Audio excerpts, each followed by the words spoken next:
Peace. What's happening, good people? It's Gift here for Payusnomind, and you can sit back and listen to this one because I'm not on camera. But if you hear this swoosh sound, I am giving you something to look at, so you might want to take a peek. Today's sponsor is QuickBooks, which you can use to run your music like a business, track profits and losses, categorize expenses, identify top income sources, and simplify your tax filing at the end of the year. Plus, you can file for free through TurboTax because they're owned by the same company. It's a discount in the description box. Why artists quit ads too soon? A lot of times, artists get caught up in the numbers game, quantity over quality. They want to see a lot happen, a lot of listeners, a lot of sales, a lot of streams. And if that doesn't happen, they give up because they feel like they're wasting their budget, they're wasting their money. But here's the reality. It's not about who says no. It's about who says yes and how much they care, what they're willing to spend and how much it costs to reach them. So for example, paying $100 to gain someone willing to pay you $1,000 is well worth it. But here's where things break down. You have something called CLV, Customer Lifetime Value.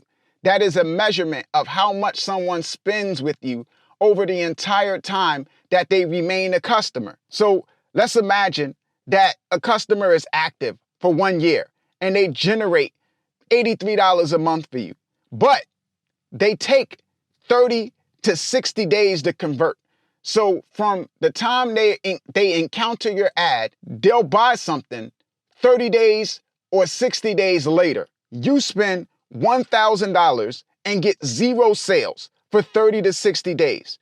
Likely, you'll stop advertising before you even get to $1,000. You might stop advertising if you spend $100 and don't get a sale. Now, by the time sales start to come in or activities start to come in, you might attribute it to something else that you're doing and not the ad campaign, unless you have certain things set up with Google Analytics and are doing advanced metric tracking. Now, top businesses earmark money for advertising. There's an annual budget, and that money will be spent on ads no matter the outcome. What they do is they review performance at the end of the year to see if marks were met, like if they reached their sales goals and things of that nature. The budgets are set at the start of the year and are based on a percentage of projected revenue, last year's ad spend, and for new companies, aka new artists trying to break into a market, goals based on research. Now, what I use is a collection of budget planners that I built to predict modest outcomes.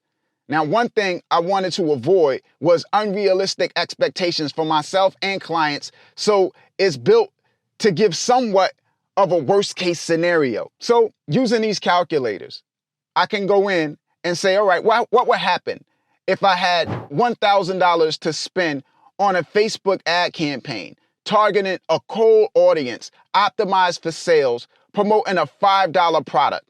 And here's what I could expect. I could expect to reach 48,828 Facebook users, which would result in 488 hits to my product page. But I wouldn't get any sales. Generating sales would require reaching what's called a warm audience. And a warm audience is people who are familiar with the brand, like they've had exposure to it, not people who I'm introducing to the brand for the first time.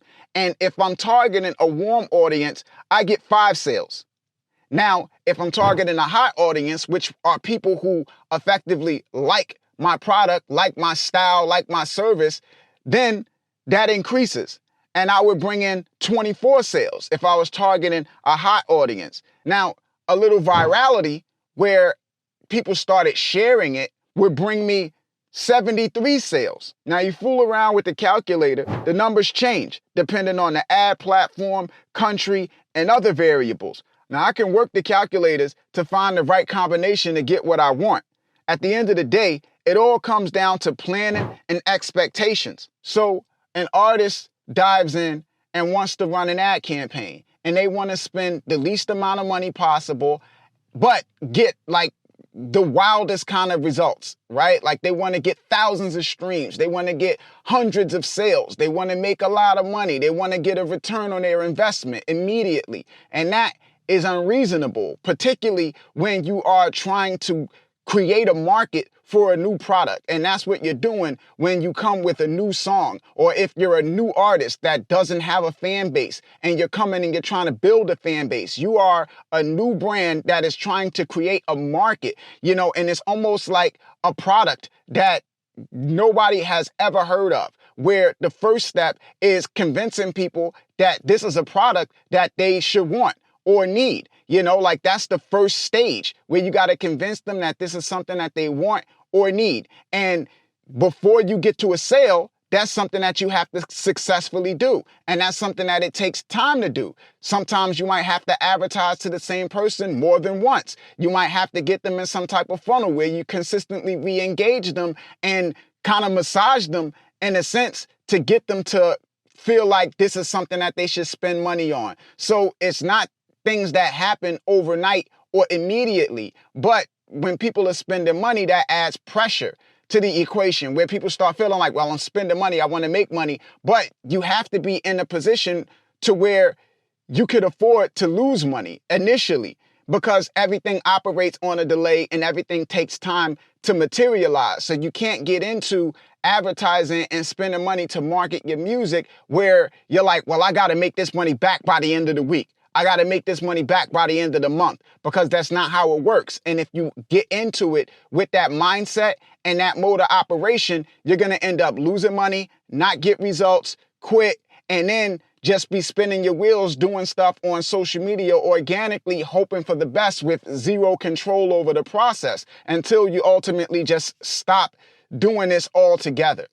So, I have the calculators. You guys can click the link in the description box to check them out. It's free to use. I'm not charging anybody anything to use the calculators. Just dive in, start fooling around, see how the numbers work out. If anybody wants to book a time to chat with me, one-on-one, to kind of like figure out planning and strategies and stuff like that, you could do that. It's a link in the description box and on the bio link page for Payusnomind if you want to do that. As always, you guys can agree to disagree or agree, whatever the case may be. Feel free to reach me at Payusnomind on Instagram, at Payusnomind on Twitter /X, Payusnomind@gmail.com if you want to reach out for any reason. We have links to products and services and discounts in the description box. This is Gift signing off. Payusnomind. Peace, good people. One.